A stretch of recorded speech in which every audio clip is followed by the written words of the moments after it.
సంవత్సరాలు అనేట్టుంది ఇప్పటికి, ఇంకా పూర్తి కాలే. కానీ కేసీఆర్ గారి నాయకత్వ పటిమ, తెలంగాణకు మీద వాళ్ళకు ఉన్న కమిట్మెంట్ కేసీఆర్ గారికి ఏంది అంటే, కాలంతోని పోటీ పడుతూ 80 మీటర్ల నుంచి 620 మీటర్లకు నీళ్ళు ఎత్తిపోసే ప్రాజెక్ట్, గ్రావిటీ ప్రాజెక్ట్ కాదు ఇది, బాహుబలి మోటార్లు పెట్టి అద్భుతాలు చేసే ప్రాజెక్టుకు ఎక్కడ బెస్ట్ పాయింటో దేవులాడి, తుమ్మిడిఎట్టి కింద ప్రాణహిత గోదావరి కలిసినాక ఎండల్లో కూడా నీళ్లు దొరికే ప్రాంతమైంది, కరువుల నీళ్లు దొరికే ప్రాంతమైందని దేవులాడి పట్టుకొని ఇక్కడ మనం ఎక్కడైతే కూర్చున్నామో అక్కడ ఈ ప్రాజెక్టుకు పునాది రాయేసిండు కేసీఆర్. ఇలా కొంతమంది మూర్ఖులు, నేను ఇంక అంటే బాధపడతారేమో కానీ వాళ్ళు మాట్లాడుతుంటే బాధ అనిపిస్తూ ఉన్నది. ప్రపంచంలో అతిపెద్ద లిఫ్ట్ ఇరిగేషన్ ప్రాజెక్టు కాళేశ్వరం, భారతదేశంలో కాదు ప్రపంచంలోనే అతిపెద్ద లిఫ్ట్ ఇరిగేషన్ కాళేశ్వరం. అట్లాంటి కాళేశ్వరాన్ని కేసీఆర్ గారు 4 ఏళ్ల లోపలనే పూర్తి చేసిండ్రు. ఇవాళ అంత పెద్ద ప్రాజెక్టులో చిన్న చిత్కా ప్రాజెక్టు కాదు. ఒక కాళేశ్వరం అంటే మీకు చాలాసార్లు చెప్పినా మళ్ళీ చెప్తా ఉన్నా, కాళేశ్వరం అంటే ఒక బ్యారేజ్ కాదు, ఒక రిజర్వాయర్ కాదు, ఒక పంప్ హౌస్ కాదు, ఒక సబ్స్టేషన్ కాదు. కాళేశ్వరం అంటే ఒక మేడిగడ్డ కాదు, కాళేశ్వరం అంటే ఒక అన్నారం కాదు, కాళేశ్వరం అంటే ఒక సుందిల్ల కాదు. ఇక్కడ ఒక బ్యారేజ్ ఇక్కడ ఉంది, కానీ కాళేశ్వరం అంటే 3 బ్యారేజీలు, మేడిగడ్డ, అన్నారం, సుందిల్ల, 15 రిజర్వాయర్లు. ఏంటి ఉన్నాయల్లా, మా మిడ్ మానేరు, రాజరాజేశ్వర సాగరు, మల్కపేట, లోవర్ మానేరు, అటు పైన రంగనాయక సాగరు, మల్లన్న సాగరు, అట్లాగే కొండపోచమ్మ సాగరు, గంధమల్ల, ఇట్లా 1-2 కాదు, బస్వాపూరు, ఇట్లా 15 రిజర్వాయర్లు ఉన్నాయి, 21 పంప్ హౌజులు ఉన్నాయి కాళేశ్వరంలో. అట్లాగే ఇప్పుడు సరస్వతి పంప్ హౌస్ లాగా, లక్ష్మీ పంప్ హౌస్ లాగా, పార్వతి పంప్ హౌస్ లాగా, ఇప్పుడు మనం ఎక్కడైతే కన్నపల్లిలో ఉన్నామో అది లక్ష్మీ పంప్ హౌస్.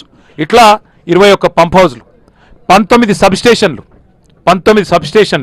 203 కిలోమీటర్ల సొరంగ మార్గాలు, అట్లాగే 1531 కిలోమీటర్ల కాలువలు, 98 కిలోమీటర్ల ప్రెజర్ మెయిన్స్, మొత్తం కలిపి 141 టీఎంసీల సామర్థ్యం, ఏది స్టోరేజ్ కెపాసిటీ. మీకు ఒక చిన్న ఐడియా చెప్తాను, నేను ఒక చిన్న మాట చెప్తా.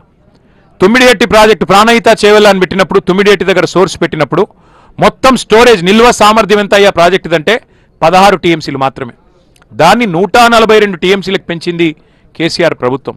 మల్లన్న సాగర్ భారతదేశంలోనే అతిపెద్ద artificial man made reservoir, 50 TMC కెపాసిటీతో కట్టిన రిజర్వాయర్ మల్లన్న సాగర్. ఇట్లాంటి ఎన్నో అద్భుతాల సమాహారమే కాళేశ్వరం.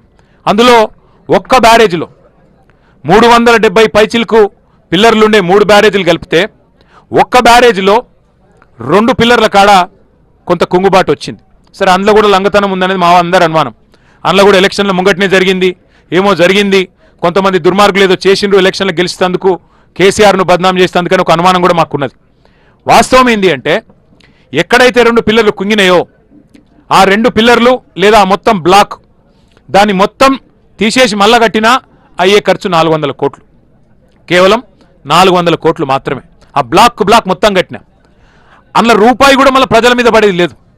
ఎల్ఎన్టీ అనే సంస్థ ముంగటికి వచ్చింది, చెప్పింది ఆ 400 కోట్లు మేము కట్టిన మా ప్రాజెక్టులంచి డిఫెక్ట్ లయబిలిటీ పీరియడ్లోనే ఉన్నది, మొత్తం పైసలు మేము పెడతాం, మేము కడతాం, మాకు అవకాశం ఇవ్వండి అంటే ఇప్పటికి 30 నెలలు అయిపోయాయి, 31 నెలలు అయిపోయింది. 31 నెలలు అయిపోయినా కనీసం ఒక అడుగు ముంగట పడలే. ఇవాళకి కూడా ఒకటే పట్టుకున్నాడు, కాళేశ్వరం కూలేశ్వరం అయిపోయింది, కాళేశ్వరం కూలేశ్వరం అయిపోయింది అని చెప్పి పనికిమాలిన మాటలు, పసలేని విమర్శలు తప్ప ఇంకొకటేమి కాదు. ఇక్కడ ఒక చిన్న ఇంపార్టెంట్ విషయం మీకు చెప్పాలా. ప్రాణహితలో స్టోరేజ్ కెపాసిటీ కేవలం 16.4 టీఎంసీలు, మరి మనకు కాళేశ్వరం ప్రాజెక్టు యొక్క రిజర్వాయర్ల కెపాసిటీ 141 టీఎంసీలు. కాళేశ్వరం ప్రాజెక్టు ద్వారా కొత్త ఆయకట్టుతో పాటు స్థిరీకరించే ఆయకట్టు లెక్క కలుపుకుంటే మొత్తం 40 లక్షల ఎకరాల సామర్థ్యానికి మనకు చివరి దాకా, ఎక్కడి దాకా, ఉత్తమ్ కుమార్ రెడ్డి గారి శ్రీమతి ప్రాతినిధ్యం వహిస్తున్న కోదాడ నియోజకవర్గంలోని నడిగూడెం, ఇంకోటి మోతే మండలాల దాకా, తుంగతుర్తి, సూర్యాపేట, అక్కడి దాకా, అంటే ఆల్మోస్ట్ ఆంధ్ర బార్డర్ దాకా నీళ్ళిచ్చే బృహత్తరమైన ప్రాజెక్టు కాళేశ్వరం ప్రాజెక్టు. అయితే ఇక్కడ ఇంపార్టెంట్ పాయింట్ ఏంటంటే, కాళేశ్వరం యొక్క విశిష్టత, గొప్పతనం ఏంటంటే, కాళేశ్వరం అంటే ప్రతి సందర్భంలో ప్రతిసారి మేడిగడ్డ నుంచి నీళ్లు లిఫ్ట్ చేసే అవసరం లేదు. ఈ ప్రాజెక్ట్ గొప్పతనం ఏంటంటే 3 రకాల సీజన్లకు, 3 రకాల పరిస్థితులకు తట్టుకొని కాల పరీక్షకు నిలబడే ప్రాజెక్టు కాళేశ్వరం ప్రాజెక్టు. ఒకవేళ దేవుడు దయదలిచి వర్షాలు బ్రహ్మాండంగా పడ్డాయి అనుకోండి, మనం ఇక్కడ అసలు మోటార్లు చాలు చేయాల్సిన అవసరమే లేదు.